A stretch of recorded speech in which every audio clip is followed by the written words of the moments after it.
अस्सलाम वालेकुम। आज की इस वीडियो में हम लोग डिस्कस करने जा रहे हैं क्वांटम नंबर्स के कुछ एमसीक्यूज को।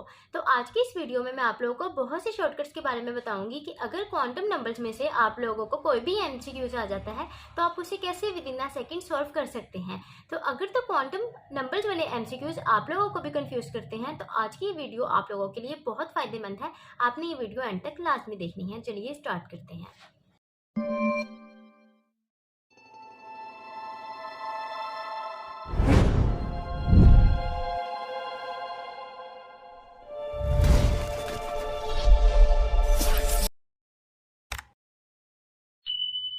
जी देखें, फर्स्ट एमसीक्यूज।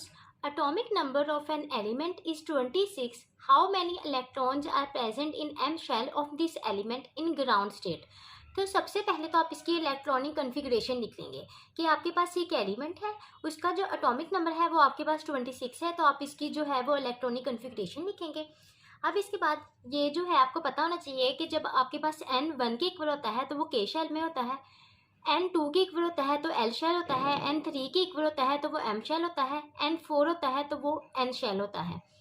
अब k शेल में हमारे पास सिर्फ एक ही सब शेल होता है जो कि s होता है। l शेल में हमारे पास दो सब शेल्स होते हैं s and p। m shell में हमारे पास तीन सब शेल्स होते हैं s p एंड d।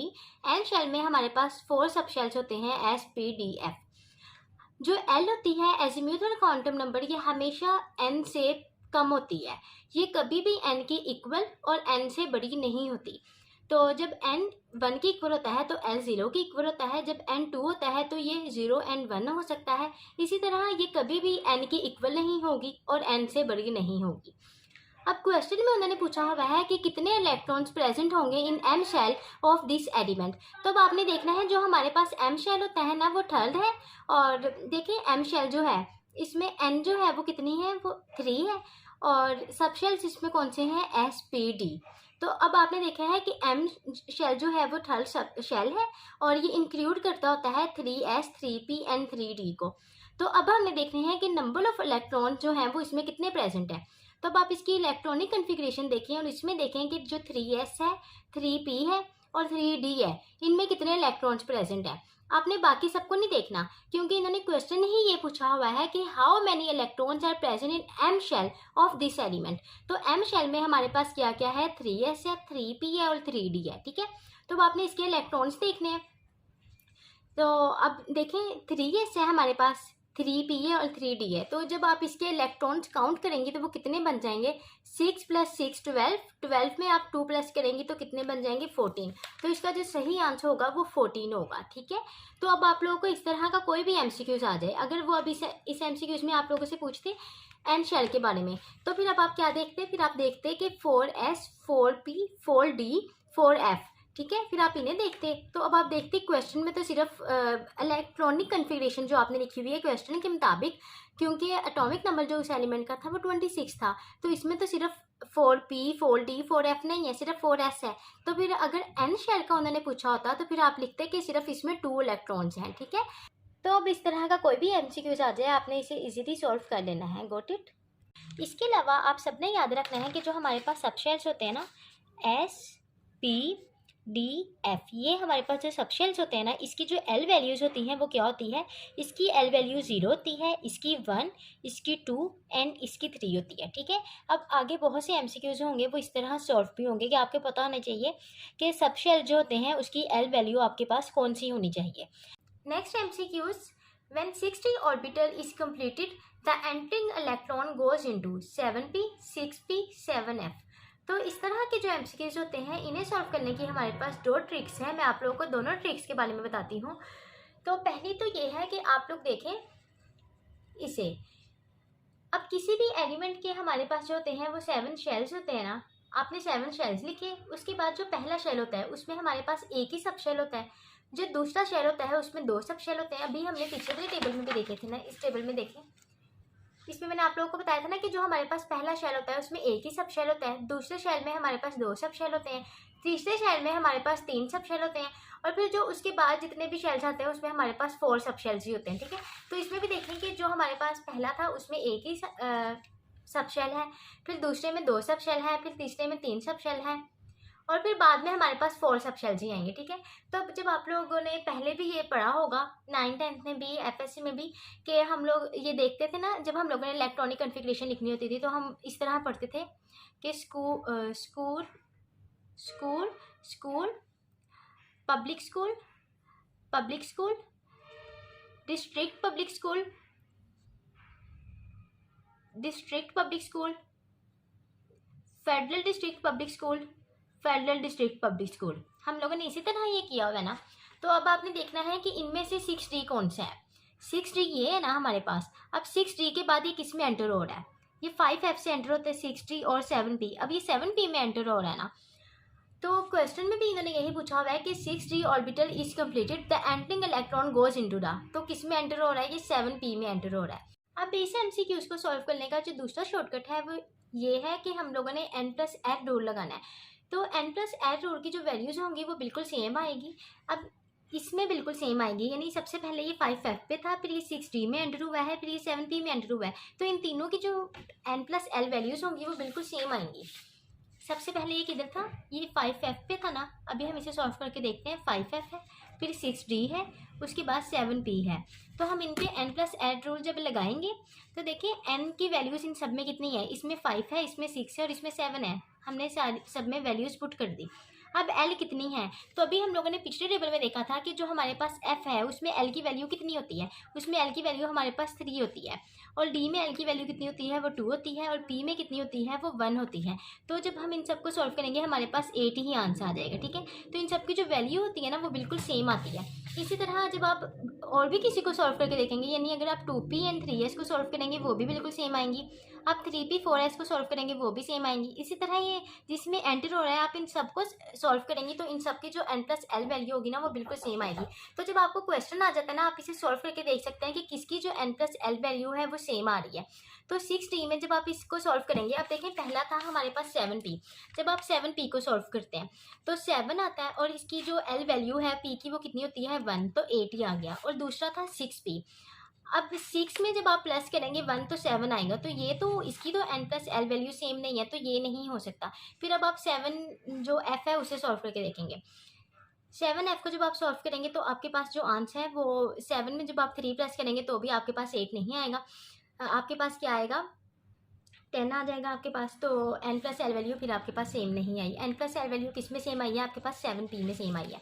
तो फिर आपको पता लग गया कि अब जब 6D ऑर्बिटल कंप्लीट हो गया है तो एंटरिंग इलेक्ट्रॉन किस में एंटर होगा, वो 7P में एंटर होगा। Got it.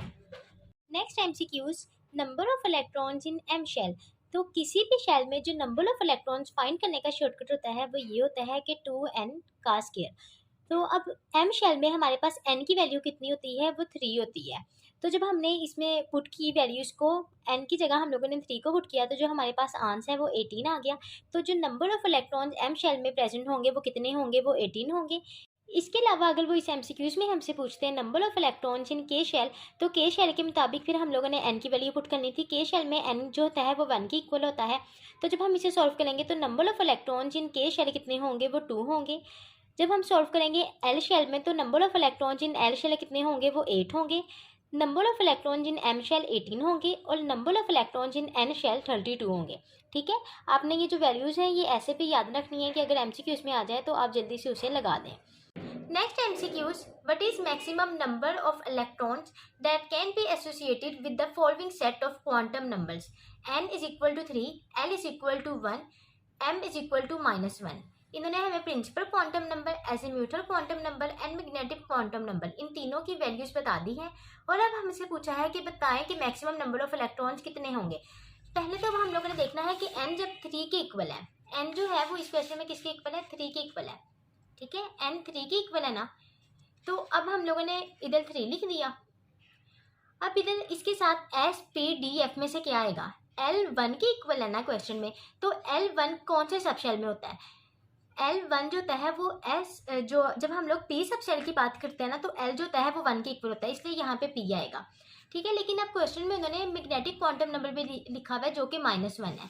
तो इन सब शेल की पहले मैं आप लोगों को मैग्नेटिक क्वांटम नंबर बता दूं, वैसे आप लोगों को पता भी होंगी। अगर किसी स्टूडेंट को कोई कन्फ्यूजन हो तो फिर वो देख ले एक दफ़ा, ठीक है, ताकि किसी भी स्टूडेंट को कोई भी कन्फ्यूजन ना रहे। इन सबकी मैग्नेटिक क्वांटम नंबर जो वैल्यूज होती हैं वो हमारे पास ये आती हैं। अब एफ सब शेल की जो होती हैं वो ये होती हैं। Got it. अब देखें इस क्वेश्चन में तो हमारे पास एल जब 1 है उसकी बात की गई है ना, तो मैग्नेटिक क्वांटम नंबर या तो -1 होगा या 0 होगा या +1 होगा। लेकिन क्वेश्चन में उन्होंने हमें बता दिया है कि हमारे पास क्या है, हमारे पास -1 है। ठीक है, उन्होंने हमें बता दिया कि हमारे पास मैग्नेटिक क्वांटम नंबर -1 है। तो अब हमारे पास या तो Px होगा या Py होगा या Pz होगा। तो जब हमारे पास Py होता है ना, तो हमारे पास जो वैल्यू होती है वो -1 होती है, Pz में हमारे पास 0 होती है और Px में हमारे पास +1 होती है। ठीक है, यानी देखिए मैग्नेटिक क्वांटम नंबर या तो -1 होती है या 0 होती है या +1 होती है। तो Py में हमारे पास -1 होती है, Pz में 0 होती है और Px में पॉजिटिव होती है। ये आपने वैल्यूज ऐसे याद रखनी है। ठीक है, तो अब यानी जब -1 का जिक्र हुआ है तो यानी यहाँ पे क्या आएगा, Py। अब ये इसमें हमने बताना है कि नंबर ऑफ इलेक्ट्रॉन्स हमारे पास कितने हैं। ठीक है, क्वेश्चन के मुताबिक n जो है वो 3 है, n जो है वो हमारे पास 3 है, तो हम लोगों ने 3 इधर लिख दिया 3।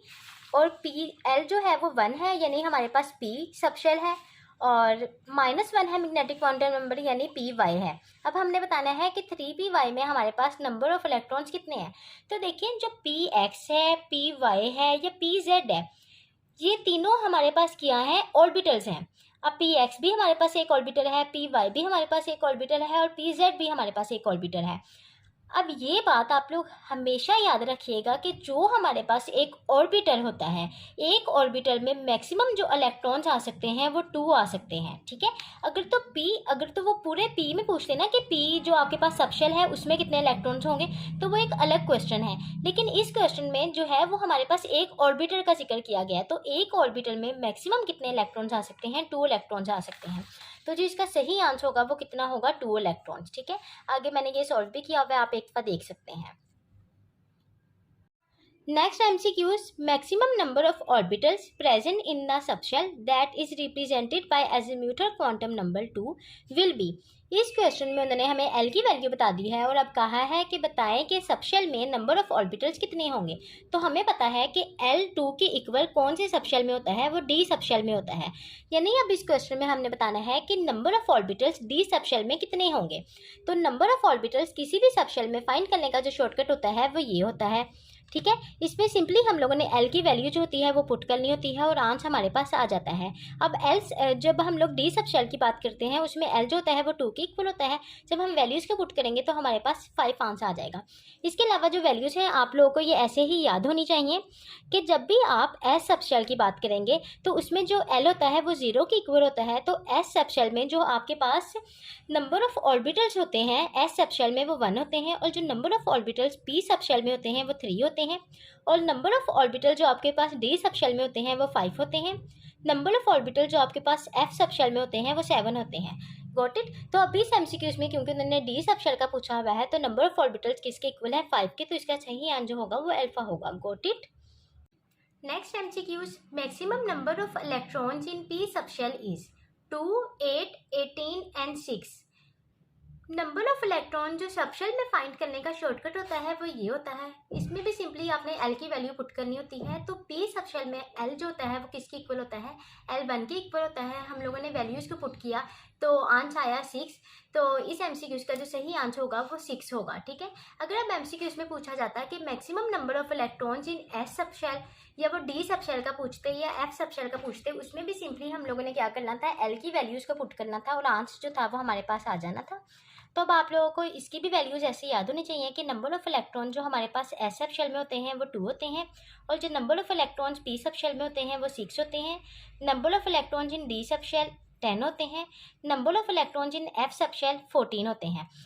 तो जब आप लोग इलेक्ट्रॉनिक कन्फिग्रेशन लिखते हैं तो वो इसी के मुताबिक होती है ना कि 1s2, 2s2, 2p6, यानी ये अभी आप लोगों ने देखी थी जिस तरह। इसमें देखें, अब आप देख सकते हैं कि S में आपने 2 इलेक्ट्रॉन्स लिखे हैं, P सबशेल में आपने 6 इलेक्ट्रॉन्स लिखे हैं, यानी मैक्सिमम जितने इलेक्ट्रॉन्स आ सकते हैं आप उतने लिखे हैं। अब 3d6 तो आपने इसलिए लिखा है ना क्योंकि आपके पास इलेक्ट्रॉनिक कन्फिग्रेशन जो थी वो आपने 26 तक लिखनी थी। ठीक है, तो यहाँ पे 6 पे आके तो वो कंप्लीट हो गए थे इसलिए। लेकिन मैक्सिमम आप डी के पे कितने इलेक्ट्रॉन्स लिख सकते हैं, डी पे आप मैक्सिमम 10 इलेक्ट्रॉन्स लिख सकते हैं, और एफ पर जो होते हैं वो आप एफ सब शेल पर आप मैक्सिमम 14 इलेक्ट्रॉन्स लिख सकते हैं। अब जितने भी ये अभी तक हम लोगों ने शॉर्टकट्स पढ़े हैं कि नंबर ऑफ इलेक्ट्रॉन्स फाइंड करने के शॉर्टकट्स हैं, वो अभी हम एक बार दोबारा समराइज कर देते हैं। तो जो नंबर ऑफ इलेक्ट्रॉन्स हम सबशेल में फाइंड करते हैं उसे इस शॉर्टकट से करते हैं, और जो नंबर ऑफ इलेक्ट्रॉन्स हम लोग फाइंड करते हैं इन शेल्स में उसे हम इस शॉर्टकट से फाइंड करते हैं। और जो नंबर ऑफ इलेक्ट्रॉन्स ऑर्बिटल्स में होते हैं वो हमेशा 2 के इक्वल होते हैं, और जो हम लोग नंबर ऑफ ऑर्बिटल्स सबशेल में फाइंड करते हैं वो हम इस शॉर्टकट से करते हैं। Got it? Next MCQs, which of following has maximum energy? 4F, 6P, 5T और 7S। तो जो इस तरह के MCQs आते हैं कि वो हमसे पूछते हैं कि इनमें से किसकी एनर्जी जो होगी वो मैक्सिमम होगी, तो हम लोग इसे सॉल्व करेंगे n+l टूल से। जिसकी n+l वैल्यू ज़्यादा आएगी हम कहेंगे इसकी एनर्जी भी जो है वो मैक्सिमम है। अब जैसे वो अगर आपसे पूछते कि आपके पास 7P है एंड 6P है, इन दोनों में जो मैक्सिमम एनर्जी है वो किसकी है, तो आप इसको सॉल्व करेंगे n+l रूल से। ठीक है, तो अब आपने क्या किया, आपने n+l रूल से जब इसे सॉल्व किया तो 6 + p की l वैल्यू कितनी होती है, वो 1 होती है, तो इसका आंसर जो है वो 8 आया और इसका 7 आया। तो n+l वैल्यू किसकी ज़्यादा आई है, वो इसकी ज़्यादा आई है, तो एनर्जी भी जो मैक्सिमम होगी वो किसकी होगी, एनर्जी भी इसकी ज़्यादा होगी इसकी निस्बत। ठीक है, लेकिन अब इस क्वेश्चन में देखें, इस क्वेश्चन में तो हमारे पास n+l वैल्यू जो है वो सबकी बिल्कुल सेम आई है, तो इसमें हमारे पास मैक्सिमम एनर्जी किसकी होगी। तो जब हमारे पास n+l वैल्यू सबकी सेम आ जाती है तो मैक्सिमम एनर्जी उसकी होती है जिसकी n वैल्यू ज़्यादा होती है। तो इनमें से n वैल्यू सबसे ज़्यादा किसकी है, वो 7s की है। 7s की n वैल्यू कितनी है, वो 7 है, तो इसका जो सही आंसर होगा वो क्या होगा, 7s। ठीक है, next MCQs, the possible values of all quantum numbers for 17 electron of chlorine 7 are। इन्होंने इस क्वेश्चन में हमसे principal, azimuthal, magnetic and spin quantum numbers की वैल्यूज पूछी है और 17 इलेक्ट्रॉन के लिए पूछी है क्लोरीन के। तो सबसे पहले तो आप इसकी इलेक्ट्रॉनिक कन्फिग्रेशन लिखेंगे। जब आपने इसकी इलेक्ट्रॉनिक कन्फिग्रेशन लिखनी है तो देखें जो इसका 17th इलेक्ट्रॉन होगा वो इसके अंदर प्रेजेंट होगा ना, लास्ट में प्रेजेंट होगा। 3p5 में प्रेजेंट है और उसके भी वो लास्ट में प्रेजेंट है 17th इलेक्ट्रॉन। अब हमने जो सारी वैल्यूज बतानी है वो इसी के मुताबिक बतानी है। तो अब आप देखें 3p5 है ना, इसमें हमारे पास क्लोरीन का जो 17th इलेक्ट्रॉन है ना वो प्रेजेंट है। अब इसमें हमने बताना है n वैल्यू कितनी होगी, तो n वैल्यू कितनी लिखी हुई है 3, n = 3 होगा। अब इसकी l वैल्यू कितनी होगी, इसका सबशेल कौन सा है p, तो p सबशेल में l की वैल्यू कितनी होती है, l की वैल्यू 1 होती है। अब इसके बाद इन्होंने मैग्नेटिक क्वांटम नंबर पूछा है एंड स्पिन क्वांटम नंबर पूछा है। तो अभी मैंने आप लोगों को पीछे बताया था ना कि मैग्नेटिक क्वांटम नंबर हमारे पास जब l 1 के इक्वल होता है तो या तो -1 होगा या 0 होगा या +1 होगा। तो अब इन तीनों में से कौन सा है, इस क्वेश्चन में हमारे पास -1 आएगा, 0 आएगा या +1 आएगा। तो अब आप इसे सॉल्व करेंगे। देखें आपके पास इधर -1 होता है, फिर 0 होता है, फिर +1 होता है। 3p5 है ना, जब आप इसे सॉल्व करेंगे पहले आप इधर इलेक्ट्रॉन लिखेंगे, फिर इधर इलेक्ट्रॉन लिखेंगे, फिर इधर इलेक्ट्रॉन लिखेंगे, फिर इसके बाद आप दोबारा इधर से फिलिंग करना स्टार्ट करेंगे। एक ऑर्बिटल में मैक्सिमम कितने इलेक्ट्रॉन्स हो सकते हैं, 2 हो सकते हैं। ठीक है, फिर आप दूसरा इलेक्ट्रॉन इधर लिखेंगे। अब यहाँ पे ख़त्म हो गया है, यानी ये टोटल हमारे पास 5 थे, 1 2 3 4 एंड 5। अब ये जो 5 वाला है ना, यानी ये हमारे पास 17th इलेक्ट्रॉन है क्लोरीन का। अब देखिए ये किस में प्रेजेंट है, ये 0 में है, तो मैग्नेटिक क्वांटम नंबर की वैल्यू हमारे पास क्या हो जाएगी, वो 0 हो जाएगी। अब स्पिन क्वांटम नंबर हमारे पास क्या होगा, देखिए हमारे पास ये पहला इलेक्ट्रॉन तो नहीं है ना, दूसरा इलेक्ट्रॉन जो है वो 17th इलेक्ट्रॉन है ना, तो ये जो पहला है वो तो मूव कर रहा है क्लॉकवाइज, यानी वो पॉजिटिव है। लेकिन ये जो है इलेक्ट्रॉन ये मूव कर रहा है एंटी क्लॉकवाइज, इसकी जो स्पिन होगी वो क्या होगी, वो नेगेटिव होगी। ठीक है, तो अब हम ये नेगेटिव होगी। अब हमने देखना है कि ये हमारे ऑप्शन में किधर प्रेजेंट है, कि n3 के इक्वल हो, n सब में 3 है, l1 के इक्वल हो, तो इन दोनों में l1 नहीं है, ये दोनों कट हो गए हैं। अब इन दोनों को देखना है, m0 के इक्वल है, ठीक है, लेकिन जो हमारे पास स्पिन है वो नेगेटिव होनी चाहिए, तो बीटा जो होगा वो हमारे पास सही ऑप्शन होगा। Got it? ये आप देख लें, इसका नीचे भी इसे सॉल्व किया हुआ है। ठीक है, next MCQs, number of electrons with clockwise spin in 3d orbital. देखिए इस एमसीक्यूज में बिल्कुल भी कंफ्यूज नहीं होना। मैंने अभी आप लोगों को पीछे बताया कि ऑर्बिटर का जब भी वर्ड यूज़ होगा तो मतलब उसमें मैक्सिमम नंबर ऑफ इलेक्ट्रॉन्स कितने होंगे, 2 इलेक्ट्रॉन्स होंगे। तो जब 2 इलेक्ट्रॉन्स होते हैं किसी भी ऑर्बिटल में तो एक क्लॉकवाइज स्पिन के साथ होता है, एक एंटी क्लॉकवाइज स्पिन के साथ होता है। तो इस क्वेश्चन में उन्होंने पूछा हुआ है कि 3D ऑर्बिटल में जो हमारे पास नंबर ऑफ इलेक्ट्रॉन्स हैं उनमें क्लॉकवाइज स्पिन के साथ कितने हैं। तो क्लॉकवाइज स्पिन के साथ तो एक ही है, दूसरा तो एंटी क्लॉकवाइज स्पिन के साथ है। तो इसलिए इसका जो सही आंसर होगा वो ये होगा। ठीक है। Next MCQs. Point out orbitals which are degenerated in a multi-electron atom. 3s 3p orbital, 1s 2s orbital, 3s 3p and 3d orbitals. तो इस क्वेश्चन में हमारे पास सही आंसर क्या होगा, यानी वो कौन से ऑर्बिटल्स हैं जो कि डीजेनरेटेड है। तो इसके लिए आप लोगों ने एक शॉर्टकट याद रख लेना है। आप लोगों ने ये शॉर्टकट ऐसे ही याद रखना है कि जो 2s एंड 2p होते हैं वो डीजेनरेटेड ऑर्बिटल्स होते हैं। इसके बाद 3s एंड 3p ये डीजेनरेटेड ऑर्बिटल्स होते हैं। 4s 4p एंड 3d ये डीजेनरेटेड ऑर्बिटल्स होते हैं। इसी तरह ये तीनों डीजेनरेटेड ऑर्बिटल्स हैं। फिर ये डीजेनरेटेड ऑर्बिटल्स हैं, सेम इसी तरह ये डीजेनरेटेड ऑर्बिटल्स हैं। अब इसमें से देखें कि कौन सा हमारे क्वेश्चन में प्रेजेंट है। अब ये हम लोग एंड से देखना स्टार्ट करते हैं। 3s 3p and 3d। अब देखें 3s एंड 3p तो डीजेनरेटेड ऑर्बिटल्स हैं लेकिन 3d इनका नहीं है, तो ये आंसर हमारे पास नहीं हो सकता। फिर अब ये वाला अल्फा ऑप्शन देखें, 3s and 3p orbitals. 3s and 3p orbitals yes ये डीजेनरेटेड ऑर्बिटल्स हैं। अब 1s एंड 2s ऑर्बिटल। अब 1s एंड 2s ऑर्बिटल भी जो है वो हमारे पास डीजेनरेटेड ऑर्बिटल्स नहीं है, क्योंकि 2s एंड 2p जो ऑर्बिटल्स हैं वो हमारे पास डीजेनरेटेड है। तो इनमें से कौन सा ऑप्शन हमारे पास सही होगा, अल्फा ऑप्शन जो होगा वो हमारे पास सही होगा। ठीक है। अब नेक्स्ट एमसीक्यूज देखें। How many electrons in calcium have L is equal to 0।